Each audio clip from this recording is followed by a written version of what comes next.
First year లో మాయమైపోతున్నాడమ్మా మనిషి అన్నవాడు అనే పాఠాన్ని రాసినటువంటి అందశ్రీ సహజ కవి మరియు తెలంగాణ ఉద్యమ గీతాలకు చాలా ఊపునిచ్చినటువంటి కవి. ఆ కవి రాసినటువంటి మాయమైపోతున్నాడమ్మా మనిషి అన్నవాడు అనే గేయాన్ని మనం కూడా ఒకసారి పాడి ఆ గేయంలో ఉండే భావాన్ని అర్థం చేసుకునే ప్రయత్నం చేద్దాం. ముందుగా నేను ఒకసారి పల్లవి పాడతాను, మీరు పల్లవి అయిన తర్వాత మరొకసారి నేను పాడిన తర్వాత మీరు వెనక నుంచి పాడే ప్రయత్నం చేయండి, సరేనా? అందరు పాడతామా? రెడీ.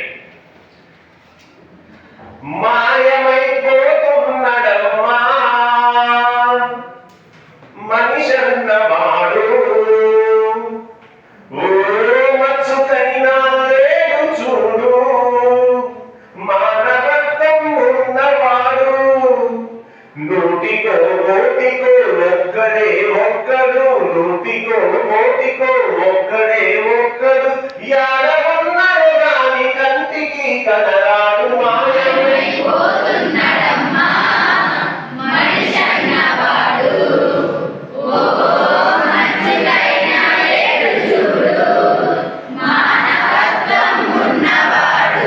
నిలువెత్తు స్వార్థము నీడలా వస్తుంటే చెడిపోతాయమ్మా, ఆత్మీయ బంధాల ప్రేమ సంబంధాల దిగజారుకున్నడు యమ్మా.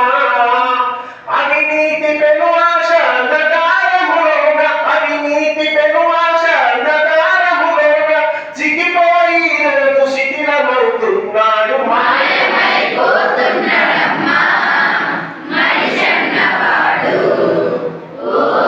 మచ్చుకైనా లేడు చూడు మానవత్వం ఉన్నవాడు.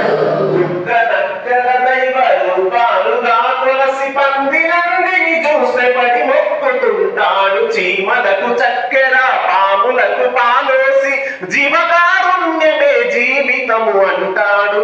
తొడబుట్టిన వాళ్ళ ఊరవతలికి నట్టి, తొడబుట్టిన వాళ్ళ ఊరవతలికి నట్టి, కులమంటూ ఇలా మీద కలహాల గిరిగీసి మాయమైపోతున్నాడమ్మా మనిషి అన్నవాడు,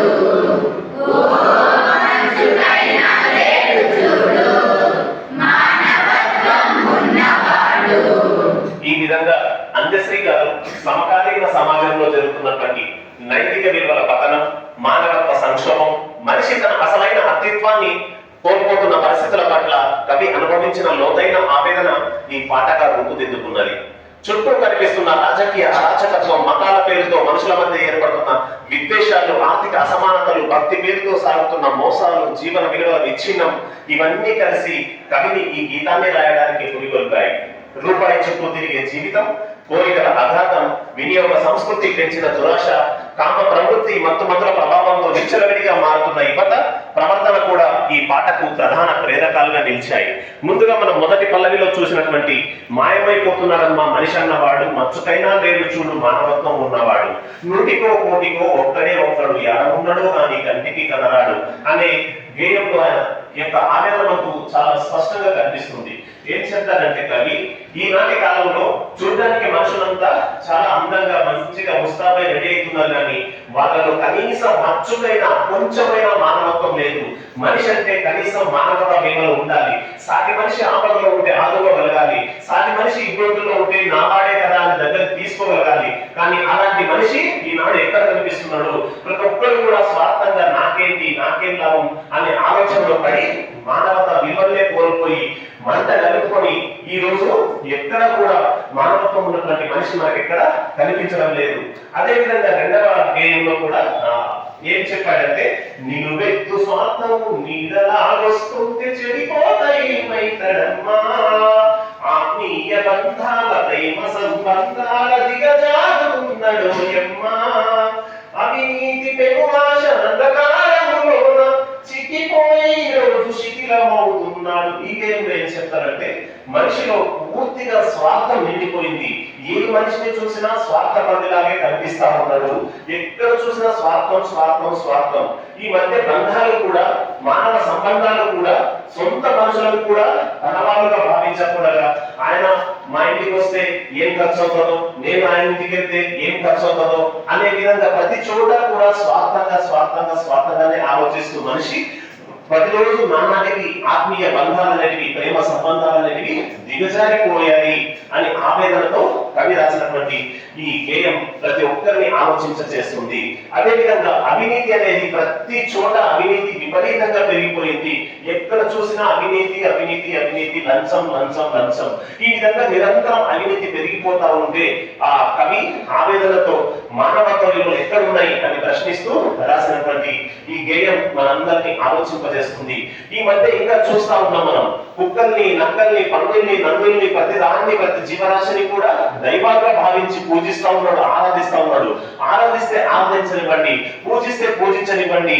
చీమలకు చక్కెరేస్తాడు, పర్వాలేదు. పాములకి పాలు వస్తాడు, పర్వాలేదు. అది ఆయన ఇష్టం. జీవకారుణ్యం అంటాడు, అది కూడా ఆయన ఇష్టం. ఓకే, సరే అన్నాం. కానీ సొంత వాళ్ళని, తమ బంధువులని, తమ ఆత్మీయులని, తమ ఇంటి వాళ్ళని ఊరవతలికి నెట్టేసి, ఇంట్లో నుంచి గెంటేసి, అనాథాశ్రమంలో వదిలేసి, వృద్ధాశ్రమంలో వదిలేసి, ఈ విధంగా మనిషి పాములకి, పందులకి, నందులకి పాలు పోస్తూ చక్కెర పోస్తూ ఉంటే, సొంత తల్లిదండ్రులని, సొంత తోడబుట్టిన వాళ్ళని, అన్నదమ్ములని, అక్క చెల్లెల్ని కూడా, భార్య పిల్లల్ని కూడా పట్టించుకోలేని ఈ మనిషి జంతువులని ప్రేమిస్తూ వాటిని దైవాలుగా భావిస్తూ జీవకార్యం అని చెప్తా ఉంటే ఇక మానవత్వం ఎక్కడుంది, మానవతా విలువలు ఎక్కడున్నాయి అని ప్రశ్నిస్తూ, తోడబుట్టిన వాళ్ళ ఊరవతలికి నెట్టి కులమంటూ ఇలా మీద కలహాల గిరిగీసి మాయమైపోతున్నడమ్మా మనిషన్నవాడు. అంటే కులాల మధ్య చిచ్చు పెట్టి, మతాల మధ్య చిచ్చు పెట్టి, నా కులం గొప్పది, నా మతం గొప్పది అనుకుంటూ మనుషులందరినీ వేరు వేరుగా చేసేసి, మీరు వేరు, నేను వేరు, మీ కులం వేరు, మా కులం వేరు అంటా ఉంటే ఇక మానవత్వం ఎక్కడ ఉంటుంది, మంచితనం ఎక్కడ ఉంటుంది అని ప్రశ్నిస్తూ గేయం ఆవేదనతో, ఆత్మతతో పాడినటువంటి అందశ్రీ గేయం మిగతా చరణాలన్నీ కూడా మరింత వివరంగా తెలుసుకునే ప్రయత్నం అయితే చేద్దాం.